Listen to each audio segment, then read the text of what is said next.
I'm Attorney Mark Gordon, and we are the counsels, the chief of the law firm is the official counsel of Jim Jammer Rebecca. Actually, we have been in this case or cases for quite time already, just a few months ago, and Jim Jammer, otherwise known as Beatmaster, approached us for any possible legal representation about his personal reputation, his personal brand, and of course the preservation of his character as a person, especially so that he's been involved into social media as a content creator and also other initiatives. So I think this is just a response to the call of some media members. They're calling us, and I think there's some kind of a leakage. You know how resourceful you are, and that's why we responded to the call that also to SI, because just this afternoon we have filed 2 cases for cyber libel and unjust fixation, again under the domain of the cyber law, no, cyber crime law.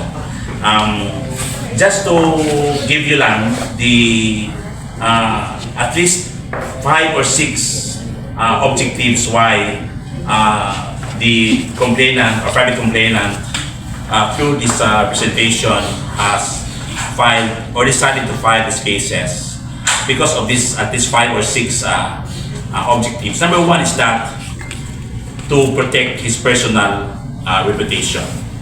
Number 2 is being a content creator, and in Facebook alone with more than 8.3 million followers, it has been his opportunity to earn a living.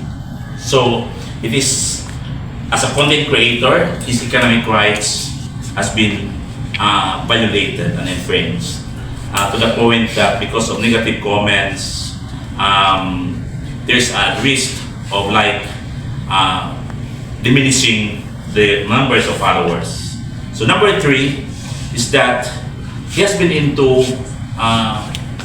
philanthropic initiatives or charitable initiatives, and if his reputation is being besmirched, he may lose the moral authority to be a philanthropist, no? Because of his socially impactful initiatives also, especially during the past typhoon or calamities where he was has been giving donouts.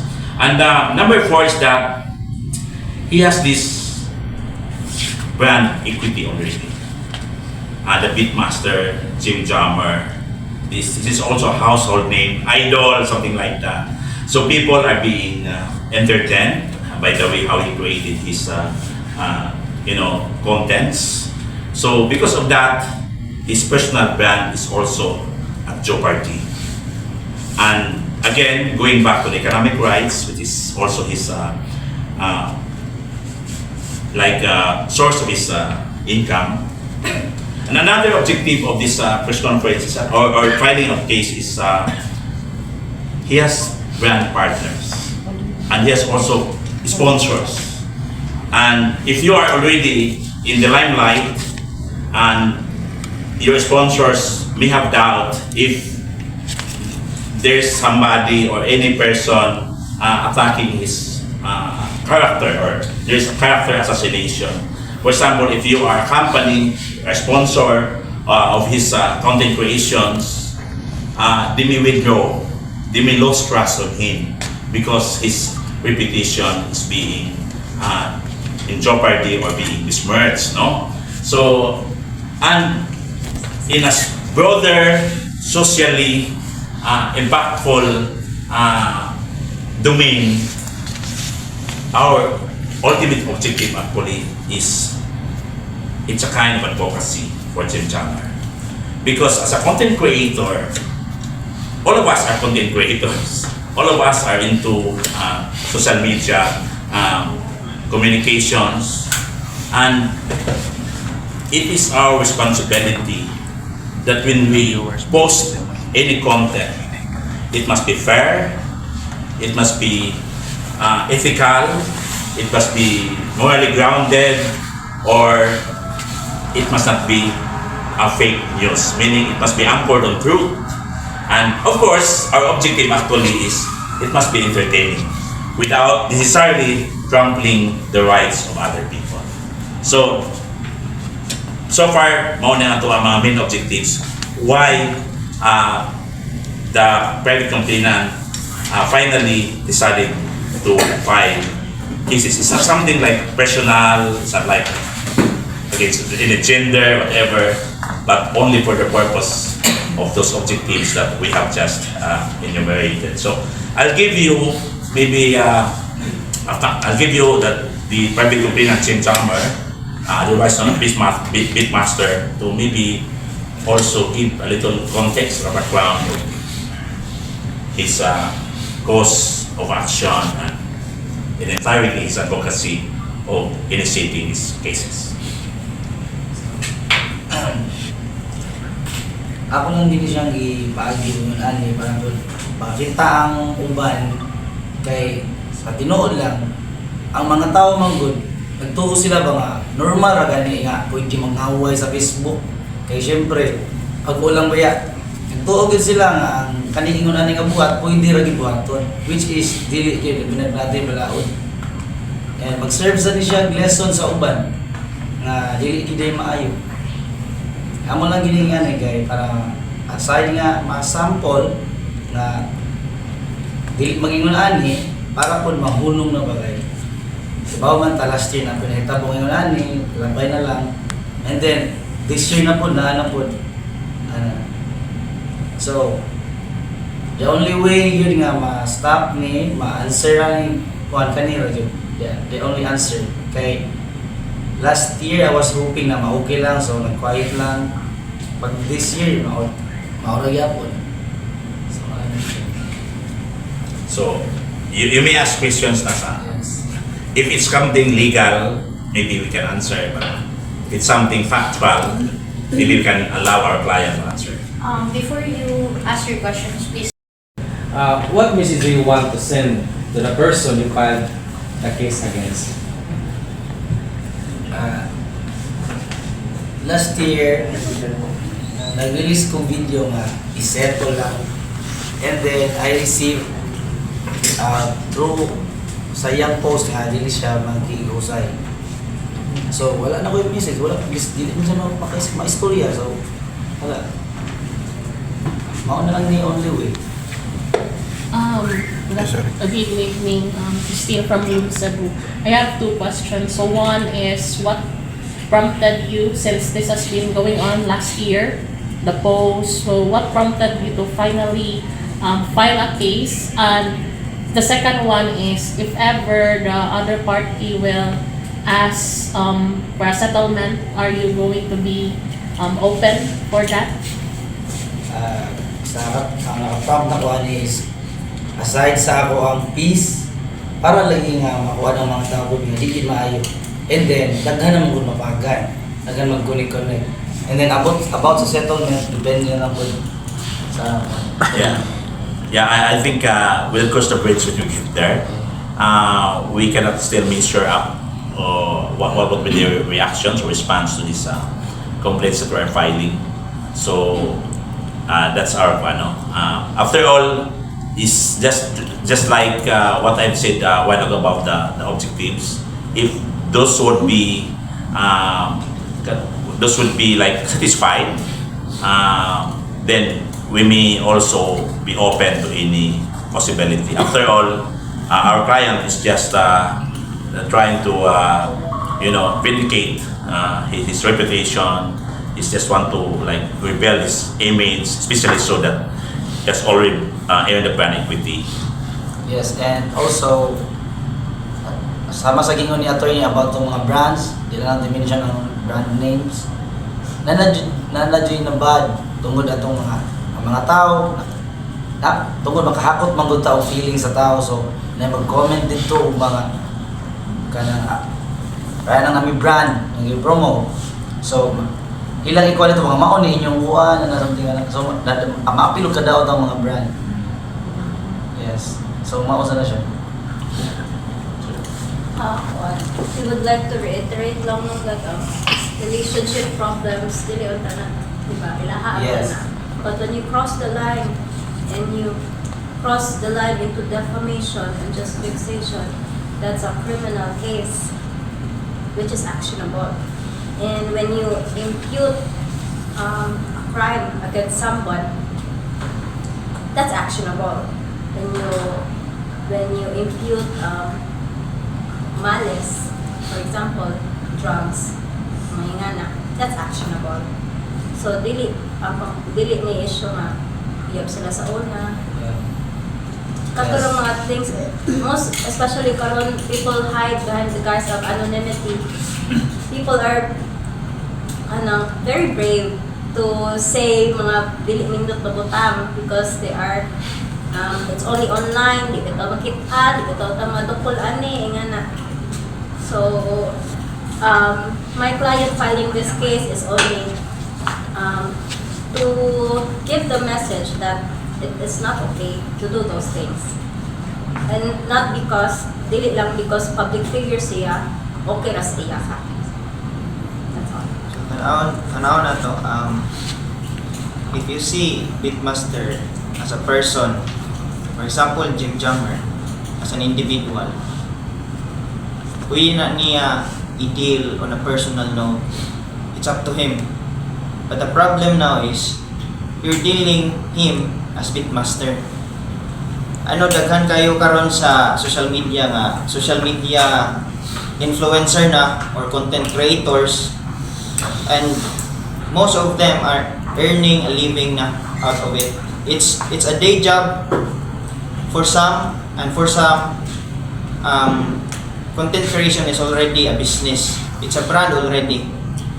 That's why any person or anyone nga pwede ra dauton on a defamation level ang isa ka brand na niabot na ganig pila kay nana kadako nga following ug daghan na og na-prove ba on a professional note among kliyente sa imong mabantayan siyang mga pages, most of it or all of it, ang iyang content is more on challenges and philanthropy.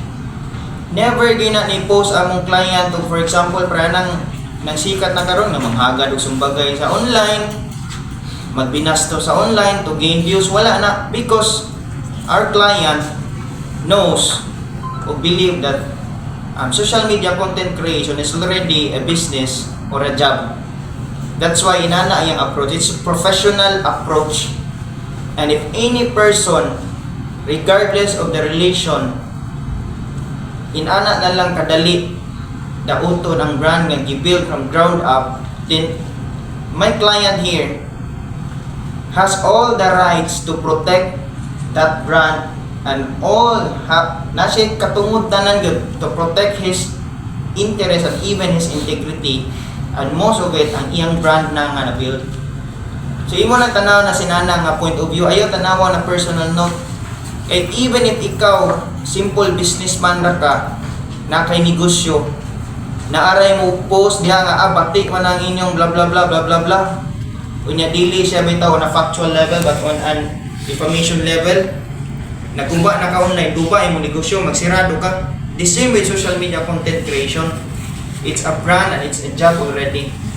And dili, it's not okay. It's the narrative is not okay nga pahihala na lang ka og kuan without being responsible or not facing any consequence sa imong ginaingon online. Hence this filing of a case. So just to make a clarification lang with you, there are two cases that we have filed. Number one is the cyber libel, and another one is unjust fixation. But as of this time, it's still under the evaluation before the provincial prosecutor's office. So it's up to them how they evaluate the case, and then afterwards it will be docketed, and if we have chance or if we have that like a reasonable certainty of guilt, then it will be filed before the board. So that's why we're still at liberty now to speak about the case because it's still not being filed in court, no? So there are incidents there in our complaint affidavit or judicial affidavit. So they are to like the revelations of all the factual circumstances which will be fitting to the elements of cyber libel. For example, in cyber libel, just to educate all of us here, is that number one, there should be an element of defamatory statement or defamatory. And number two, it should be published. Number three is that there should be a malice of law, meaning because any defamatory statement is presumed to be malicious once it's already published. So, identifiable siya because even if it's not mentioned directly the name, but it can be identified that it refers to Jim Jam or Rebecca because of the contextual circumstances, no?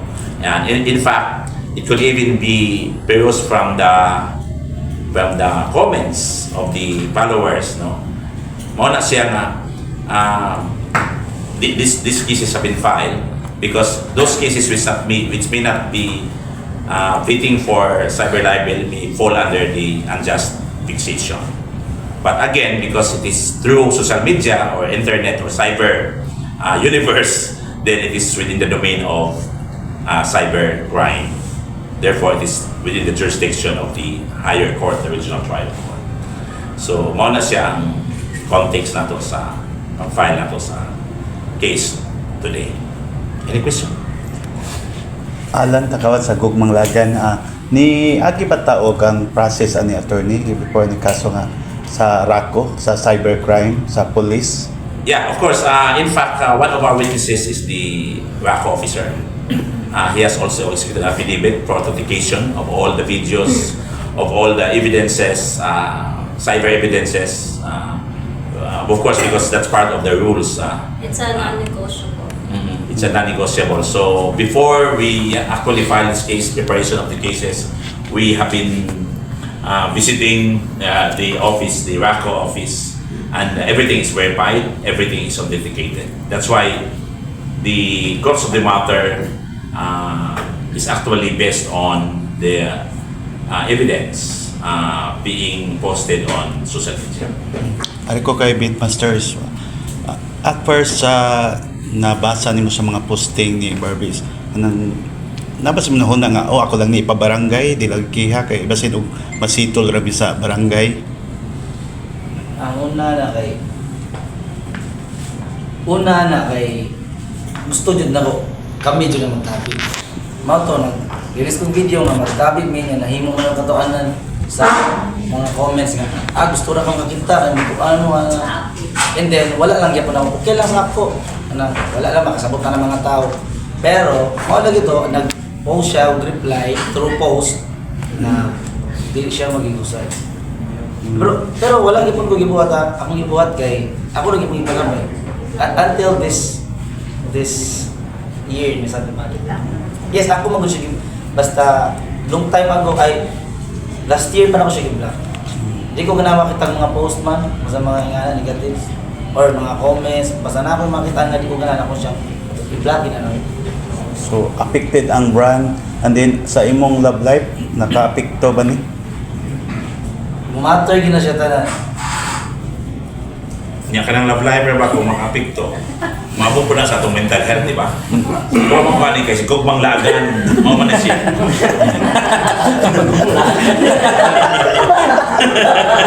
So stress kay ka. Oo, antay na ako mas ang huduot din sa ko alam sakit lang na yung igaugmad bi ako. Wa ba ko kaliwat na sikat. Okay. Thank you kay sa mga tubag followers sa kudim. Follow-up question.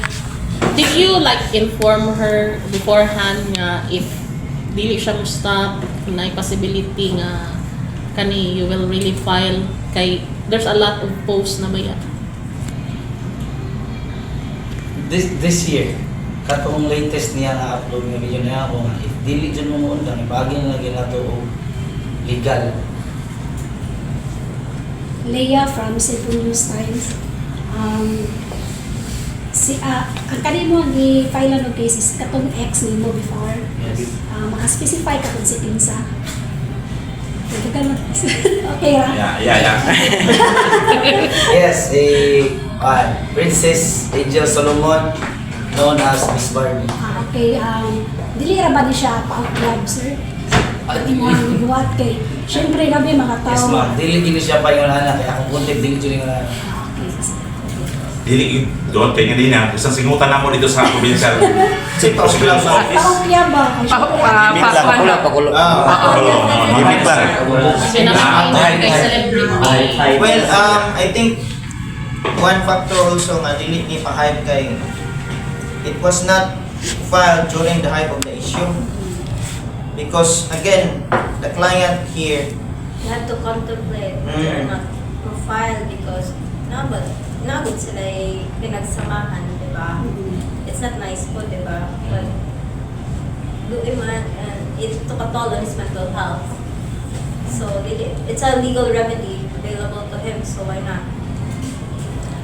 In fact, on our part also as lawyers, as bound by our ethical as a lawyer, we will advise the client, please find a way that if you can settle before filing these cases, find a way for any exhaustion of whatever remedies that you can meet halfway, you can compromise, a win-win solution. That's why it's been months that we have built up these cases for them to have a cooling off period. Maybe there's a chance for them to, because it is also our responsibility to tell clients that to file a case is not easy. You have to go through a lot of process, and your mental health will also be compromised along the way. So, but now I think kung napuno na ang salog, dagdagan pa ng another salog. So, pero it's not the case now. So, DJ has really decided to file a case after a lot of efforts to find any solution to para kami amicable settlement. Silbi ni nga example sa netizen or sa public attorney. Sa merito sa kaso or kanang preso siya pila ka tuig or Well, it's a criminal case, so it's possible. But of course, it's still under the evaluation of the prosecutor's office.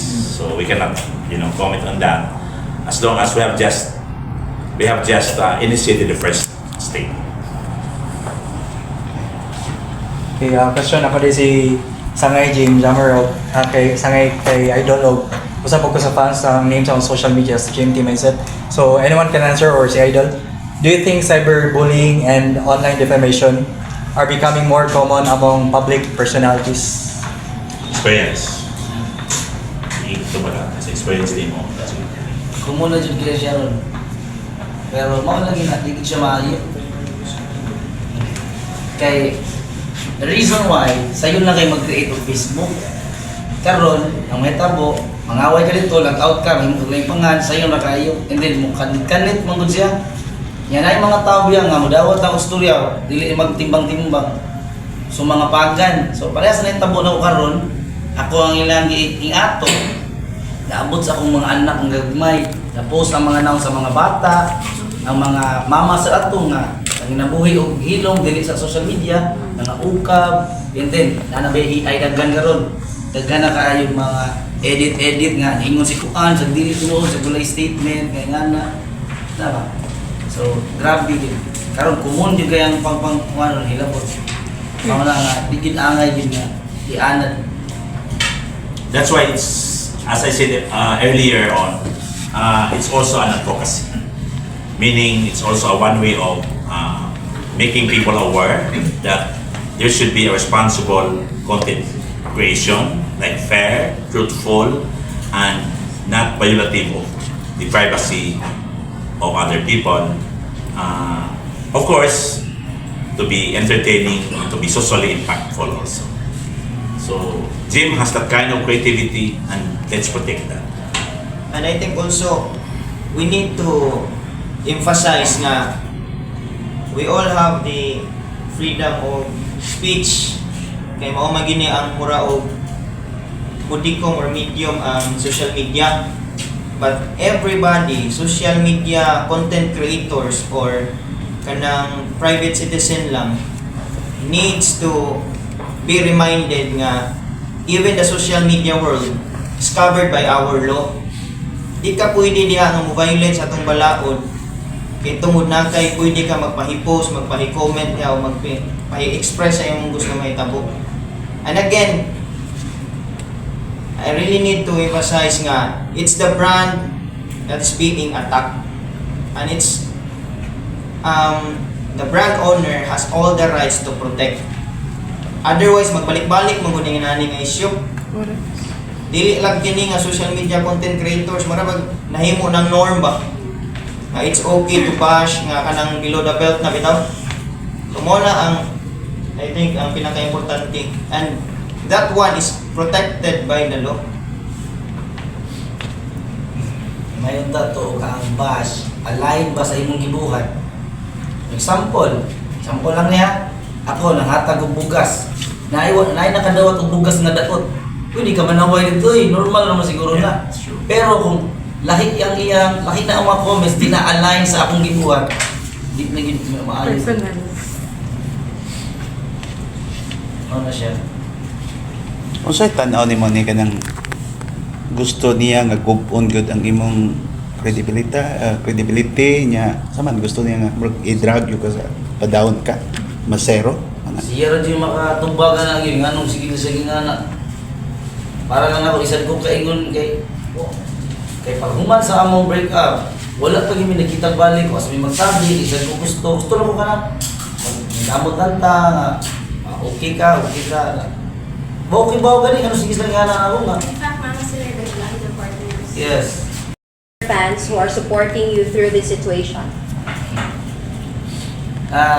Sa tanan ng mga fans, no, kibaw mo dyan ko nga, kada mga nisuporta no, pahilong ram na, mabito na ikagubot, luwi ka ay yung mga, kuhan kay, kana mga, magdikmagin mo sila magkapil-apil, pero nag-support, salamat kay ninyo.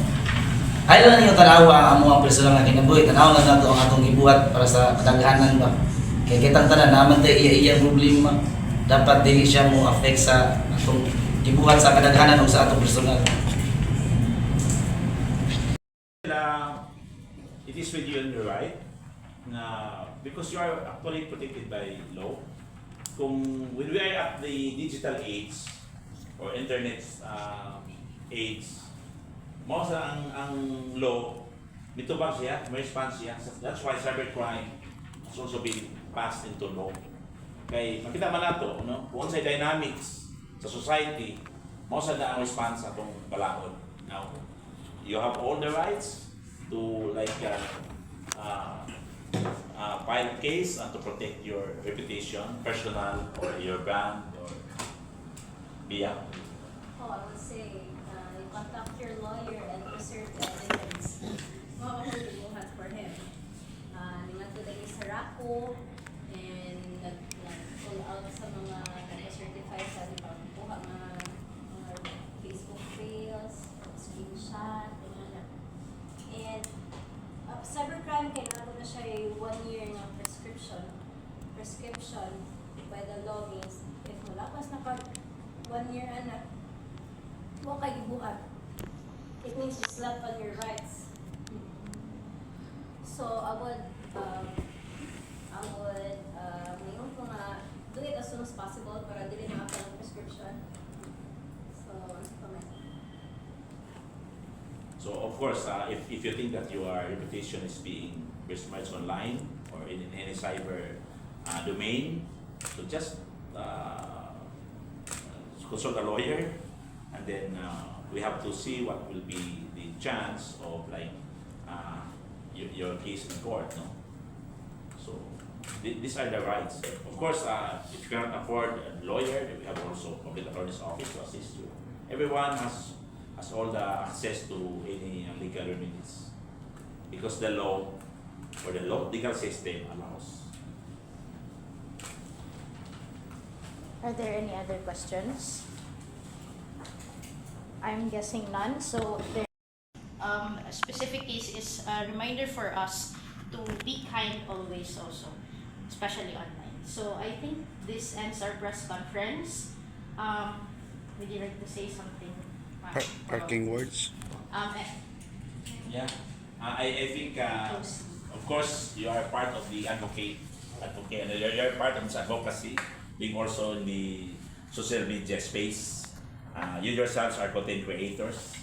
Yourselves are media personalities. So it's also our obligation to make people aware that any content that we have to post should be fair, should be truthful, and should not trample the rights of other people. So that's it. And of course, we are also social media creators. So let's make everybody be entertained of what we do. After all, it's just all about entertainment. It's all about fun. It's about service above all.